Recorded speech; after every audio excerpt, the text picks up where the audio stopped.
Where was Mark? And to whom was he writing?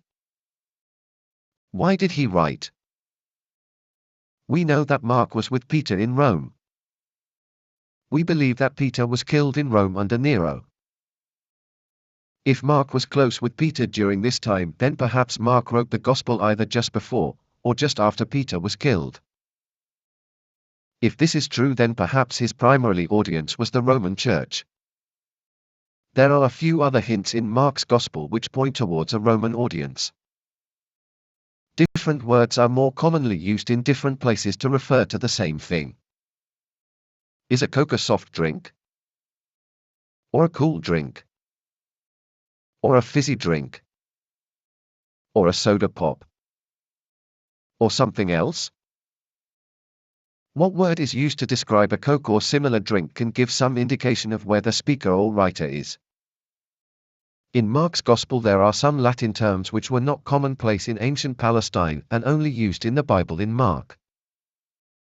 In Mark 6 verse 27, King Herod sends an executioner. In Mark 7 verse 4, a plot is referred to. In Mark 15 verses 39, 44, and 45, a centurion is referenced.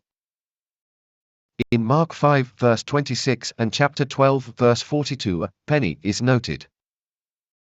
These words suggest an area outside of Palestine. What is a gospel? Today, if we hear the word gospel, we relate it to the Bible. We relate it to the first 4 books of the New Testament, and we relate it to being truth. If someone says something is gospel, it means that it is true. However, when Mark first wrote his gospel, his audience, the people to whom he was writing, had a different understanding of what gospel meant. Gospel literally means good news. However, the word was often used of the announcement of good news about the emperors. For example, this passage from an ancient Roman text talks about the birth of Caesar Augustus. It is a day which we may justly count as equivalent to the beginning of everything. Inasmuch as it has restored the shape of everything that was failing and turning into misfortune, and has given a new look to the universe at a time when it would gladly have welcomed destruction if Caesar had not been born. This passage goes on to say that from now on the reckoning of time will begin with his birth. So the year will start on his birthday. This passage indicates Augustus' birth is very good news. That sounds good, doesn't it? The world was headed for destruction, but Caesar Augustus was born and saved the world. That is certainly good tidings for all. And so with other emperors, when they were crowned Caesar, they too would give good news or gospel to the people so that they would know how lucky they were to have this new Caesar. For Mark, his good news, or his gospel, is different. It is about the Jesus Christ, who is the Son of God. In the proclamation about Caesar, Caesar is called God. However, Mark's gospel is about Jesus, who is the Son of God.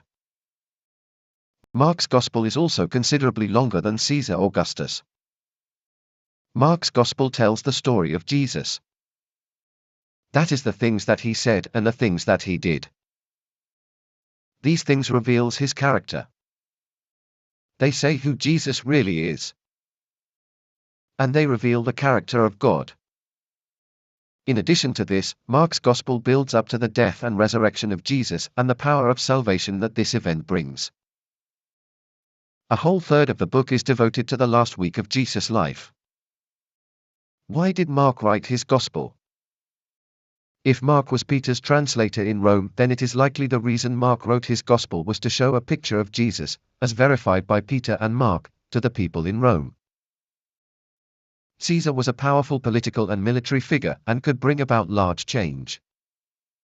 Jesus was crucified as a political troublemaker in a troublesome part of the Roman Empire. Why would people want to worship this Jesus, rather than Caesar? This is the issue that Mark is addressing.